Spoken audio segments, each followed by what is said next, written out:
Hello friends, welcome to our channel. Friends, ఈరోజు government of India కింద పనిచేస్తున్న post office అదే తపాలా శాఖ నుంచి ఒక కొత్త నోటిఫికేషన్ అయితే రిలీజ్ అయింది. 10వ తరగతి పాస్ అయిన మేల్ అండ్ ఫీమేల్ క్యాండిడేట్స్ ఎవరైనా అప్లై చేసుకునే విధంగా ఈ నోటిఫికేషన్ అయితే ఇష్యూ చేశారు. దీనికి జీతం అయితే 35,000 రూపాయలు అయితే ఇస్తారు. దీనికి ఎక్స్పీరియన్స్ అవసరం లేదు. జస్ట్ ఒక చిన్న టెస్ట్ అయితే కండక్ట్ చేస్తారు. ఆ టెస్ట్లో మీరు పాస్ అయితే మీకు జాబ్ అనేది వాళ్ళు ప్రొవైడ్ చేస్తారు ఫ్రెండ్స్. సో ఈ రిక్రూట్మెంట్కి సంబంధించి కంప్లీట్ డీటెయిల్స్ ఉన్న అప్లికేషన్ ప్రాసెస్ అయితే ఈ వీడియోలో చెప్తాను. వీడియో చూస్తున్నటువంటి వారు వీడియోని లైక్ చేసి ఛానల్ని సపోర్ట్ చేయండి. చాలామంది వీడియోని చూస్తున్నారు కానీ లైక్ చేయట్లేదు. మీరు ఇచ్చేటువంటి ఒక చిన్న లైక్ చాలా ఎంకరేజింగ్గా అండ్ మోటివేటింగ్గా ఉంటుంది. కాబట్టి లైక్ చేసి మీ ఫ్రెండ్స్కి అయితే షేర్ చేయండి. ఫస్ట్ టైం మన ఛానల్ని విజిట్ చేస్తే సబ్స్క్రైబ్ చేసుకుని బెల్ సింబల్ని యాక్టివేట్ చేసుకోండి.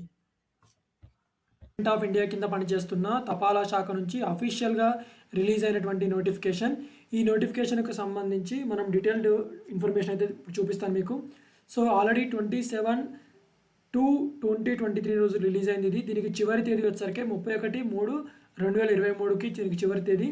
సో దీంట్లో వీళ్ళ శాలరీ అనేది 19,900 నుంచి 63,200 రూపాయల జీతం అయితే వీళ్ళు ఇస్తారు. ఇది ఒక గ్రూప్ సి పోస్ట్. దీంట్లో వీళ్ళు స్టాఫ్ కార్ డ్రైవర్ రిక్రూట్ చేయబోతున్నారు. సో మనం డీటెయిల్స్లోకి వెళ్ళే ముందు, సో దీంట్లో చెన్నై సిటీ రీజియన్లో మొత్తం మనకు 6 వేకెన్సీ అయితే ఉన్నాయి. సెంట్రల్ రీజియన్లో 9 వేకెన్సీస్ ఉన్నాయి. ఎంఎంఎస్ చెన్నైలో 25, సౌతర్న్ రీజియన్లో 3 ఉన్నాయి, వెస్ట్రన్ రీజియన్లో 15 ఉన్నాయి. సో ఓవరాల్ వేకెన్సీ 58 పోస్టులు వీళ్ళు రిక్రూట్ చేయబోతున్నారు.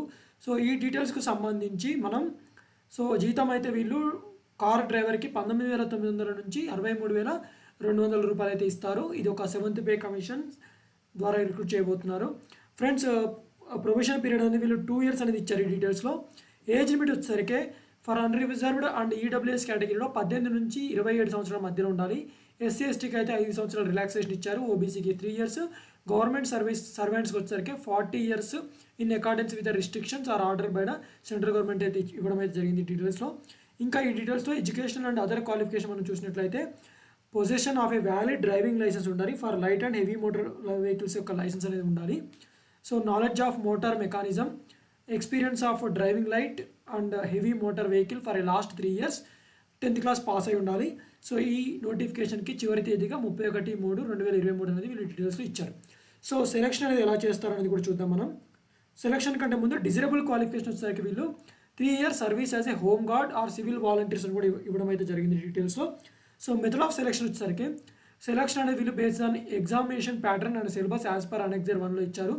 Selected candidates will be allotted to division or units wherever vacancy are available on the base of merit and performance of the candidates అని కూడా ఇచ్చారు. So డీటెయిల్స్లో so మీరు photo copies of the following certificates self attested by the candidate should be forwarded along with application. అనేది ఎలా అప్లికేషన్తో పాటు మీరు age proof, educational qualification, community certificate, EWS candidates and valid driving licence, experience certificates అన్నీ కూడా మీరు వాళ్ళకు submit చేయాలి. సో ఇంకా దీంట్లో ఈ నోటిఫికేషన్కి సంబంధించి అప్లికేషన్ ఫీ అనేది along with application form Indian post ఆర్డర్లో మీరు ఇవ్వాలి. 100 రూపీస్ పోస్ట్ ఆర్డర్ అనేది మీరు ప్రొవైడ్ చేయాలి. సో అదేవిధంగా ఎస్సీ ఎస్టీ ఉమెన్ క్యాండిడేట్స్ ఎవరైతే ఉంటారో వాళ్ళకి ఈ 100 రూపీస్ పోస్ట్ ఆర్డర్ అనేది ప్రొవైడ్ చేయని అవసరం లేదు. వాళ్ళకి ఎగ్జామ్టెడ్ అనేది ఇవ్వడం అయితే జరిగింది. సో ఇంకా ఈ నోటిఫికేషన్లో eligible candidates only will be issued all permits. No intimation and correspondence will be made in respect of other applicants who are not eligible ఇచ్చారు. Original certificate should not be sent along with అప్లికేషన్తో పాటుగా మీరు original certificates ఏమైతే ఉంటాయో అవి provide చేయని అవసరం లేదు. ఎవరైతే ఎలిజిబుల్ కారో వాళ్ళకి ఇంటిమేషన్ అనేది ఇవ్వరు. సో ఎలిజిబుల్ అయితే ఎవరైతే అవుతారో వాళ్ళకు మాత్రమే వీళ్ళు ఇంటిమేషన్ అనేది ఇస్తారు. ఇంకా క్లియర్గా వీళ్ళు application will be liable for rejection. So a కేసెస్లో వీళ్ళు అప్లికేషన్ రిజెక్ట్ చేస్తారు అంటే the application not received through speed post or registered post, కాకపోతే unsigned or incomplete or not prescribed format application or application received after due date, దానప్పుడు కూడా reject చేస్తారు. 2 recent size passports photographs without self attested reject చేస్తారు. Without IPO or UCR for 100 rupees as per instructions. Without copy of valid community certificate, invalid EWS certificate, not possessing the request qualification, without proper self-attested copies of certificates, under-aged or over-aged candidates, invalid license, no designated driver trade in army or no service certificates. So ఇవి ఏదైతే వీళ్ళు A to L points అవి ఇచ్చారో so అవి ఉంటే వాళ్ళు మిమ్మల్ని reject చేస్తారు. ఈ కేసెస్లో మాత్రమే మీ అప్లికేషన్ అనేది రిజెక్ట్ అవుతుందని కూడా వీళ్ళు డీటెయిల్స్లో ఇవ్వడం అయితే జరిగింది గాయస్. ఇంకా మనం ఈ నోటిఫికేషన్లో చూసినట్లయితే ఫార్మాట్స్ కూడా ఇచ్చారు. ఈ ఫార్మాట్స్లోనే మీరు ప్రొవైడ్ చేయాలి. Application for staff car driver ordinary grade అని ఇచ్చేసి వీళ్ళు ఫార్మాట్ ఇచ్చారు. ఈ ఫార్మాట్లో మీరు దీన్ని A4 సైజ్ పేపర్ ప్రింట్ తీసుకొని మీరు క్యాపిటల్ లెటర్స్ ఇవన్నీ ఫిల్ చేయండి. నేమ్ ఆఫ్ ది క్యాండిడేట్స్ కానీ ఫాదర్స్ ఫుల్ నేమ్ కానీ photo duly at self attested, మీరు ఏ కేటగిరీ చెందారు, మీ అప్లికేషన్ ఫీ ఉందా సో లేకపోతే SC ST ఉమెన్ టిక్ చేయండి, ఉంటే పెట్టండి. అడ్రస్ ఇవ్వండి, పర్మనెంట్ అడ్రస్ ప్రజెంట్ అడ్రస్ ఇవ్వండి. మీరు ఏ రిలీజియన్ ఏ నేషనాలిటీకి సంబంధించిన వాళ్ళు మెన్షన్ చేయండి. డేట్ ఆఫ్ బర్త్ మెన్షన్ చేయండి. 10th ఎడ్యుకేషనల్ క్వాలిఫికేషన్ ఇవ్వండి. Issue of driving licence details ఇవ్వండి. Date of first issue of LMW, validity of LMW ఇవ్వండి. HMF experience, LMV experience, period of HMV, period of LMV ఇవ్వండి. Home guard service, any other relevant information కూడా మొత్తం కూడా ఈ ఫార్మాట్లో అయితే మీరు ప్రొవైడ్ చేయాలనే డీటెయిల్లో మెన్షన్ చేశారు. ఇంకా ఫార్మ్ ఆఫ్ క్యాస్ట్ సర్టిఫికేట్, మీరు SC ST అయితే క్యాస్ట్ సర్టిఫికేట్ అనేది ఈ ఫార్మాట్లో ఉండాలి అని మీరు డీటెయిల్స్ ఇవ్వడం అయితే జరిగింది గాయస్. ఇంకా person 2 application in case of scheduled caste, scheduled tribe persons who have migrated from one state to other state, one country to other country, one territory to other territory అనేసి వీళ్ళు format అనేది ఇవ్వడం అయితే జరిగింది guys. ఈ ఫార్మాట్లో మీరు provide చేయాలని కూడా ఈ డీటెయిల్స్ ఇవ్వడం అయితే జరిగింది. Format of caste certificate in case of OBC candidates, వాళ్ళు కూడా వీళ్ళు ఏదైతే డీటెయిల్స్లో ఫార్మాట్ ఇచ్చారో ఈ ఫార్మాట్లోనే మీరు ప్రొవైడ్ చేయాలి. అదేవిధంగా గాయస్ ఇంకా ఈ నోటిఫికేషన్లో income and assessed certificate to be produced by economically weaker సెక్షన్స్కి కూడా వీళ్ళు ఒక ఫార్మాట్ అయితే ఇవ్వడమే జరిగింది. ఈ ఫార్మాట్లోనే మీరు ప్రొవైడ్ చేయాలి గాయస్. సో అదేవిధంగా వీళ్ళు ప్యాటర్న్ ఆఫ్ ఎగ్జామినేషన్ కూడా ఇవ్వడం అయితే జరిగింది. వీళ్ళు టూ స్టేజ్లో కండక్ట్ చేస్తారు. Stage 1, stage 2. స్టేజ్ 2లో మీకు థియరీ టెస్ట్ ఉంటుంది.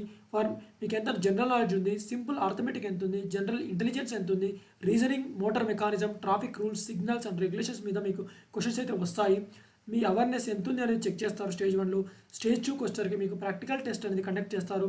స్టేజ్ 2 ప్రాక్టికల్ టెస్ట్ అనేది మీకు 20 మార్క్స్ ఉంటుంది. దాంతోపాటు డ్రైవింగ్ కూడా టెస్ట్ చేస్తారు. స్టేజ్ 1 80 మార్క్స్కి అయితే ఉంటుంది. స్టేజ్ 1లో ఎగ్జామినేషన్లో థియరీ టెస్ట్లో competitive or qualifying competitive type of question, multiple choice questions వస్తాయి. 80 మార్క్స్ ఉంటుంది. 90 minutes డ్యూరేషన్ ఉంటుంది. లాంగ్వేజ్ వచ్చేసరికి ఇంగ్లీష్లో ఉంటుంది, హిందీలో ఉంటుంది. And respect to local language wear ever Hindi is not a local language కూడా మెన్షన్ చేశారు. Language of answer paper not applicable as multi choice questions. Minimum qualifying marks, SC STకి 33% marks వస్తే మీరు క్వాలిఫై అయినట్టే. OBCకి 37% మార్క్స్ వస్తే మీరు క్వాలిఫై అయినట్టే. 40% marks అదర్స్కి వస్తే qualify అయినంత మాత్రం మీకు జాబ్ వచ్చినట్టు కాదు గాయస్, మీరు అర్థం చేసుకోవాలి. చాలామంది thumbnailsలో పెడతారు మీరు 33% మార్క్స్ వస్తే మీరు క్వాలిఫై అయినట్టే, మీకు జాబ్ వచ్చినట్టే. నో, అలా కాదు గాయస్. 33% మార్క్స్ వస్తే మీరు క్వాలిఫై అయినట్టే. దాని హైయెస్ట్ పర్సెంట్ మార్క్స్ ఎవరికి వచ్చే వాళ్ళకు మాత్రమే జాబ్ వస్తుందని మీరు అర్థం చేసుకోవాలి గాయస్. సో ఎగ్జామినేషన్ ప్రాక్టికల్ టెస్ట్కి వచ్చేసరికి competitive paper 1, paper 2 competitive type of questions, practical 10 marks 20 minutes duration paper 1, paper 2 20 minutes duration. Language of not applicable అని కూడా మెన్షన్ చేశారు గాయస్. సిలబస్ వచ్చేసరికి క్లియర్గా ఇచ్చారు. పేపర్ 1కి కరెంట్ అఫైర్స్ ఉంటుంది జనరల్ నాలెడ్జ్లో, sports played in India, history and culture of India, geography of India, Indian economy, general policy, Indian construction, who of India అని 20 క్వశ్చన్స్ ఉంటాయి, 1 mark each. Paper 2 general intelligence and reasoning మీద 15 questions అయితే ఉంటాయి, 1 mark each. Paper 3 simple arithmetic మీద 15 questions ఉంటాయి, 1 mark each అని కూడా provide చేయడం జరిగింది. సో అదేవిధంగా పేపర్ 4 పార్ట్ 4కి వచ్చేసరికి road sense, vehicle maintenance, traffic rules or signals and environmental పొల్యూషన్కి సంబంధించి 30 క్వశ్చన్స్ అయితే ఇస్తారు, 1 మార్క్ ఈచ్. సో స్టేజ్ 2లో identification of defects, carry out minor repairs handle by drivers, changing of fields, inflation of fields correctly. So maximum 10 marks ఉంటాయి. Maximum time వచ్చేసరికి 20 minutes duration ఉంటుంది. Heavy motor vehicle driving, synchro speed and gear, synchro clutch and accelerator, control of vehicle and steering, reversing. So ఇట్లా questions అయితే మీకు ఇవ్వడం అయితే జరుగుతుంది. మీరు క్లియర్గా డీటెయిల్స్లో ఇవ్వడం అయితే జరిగింది గాయస్. ఇది గాయస్ నోటిఫికేషన్కి సంబంధించి.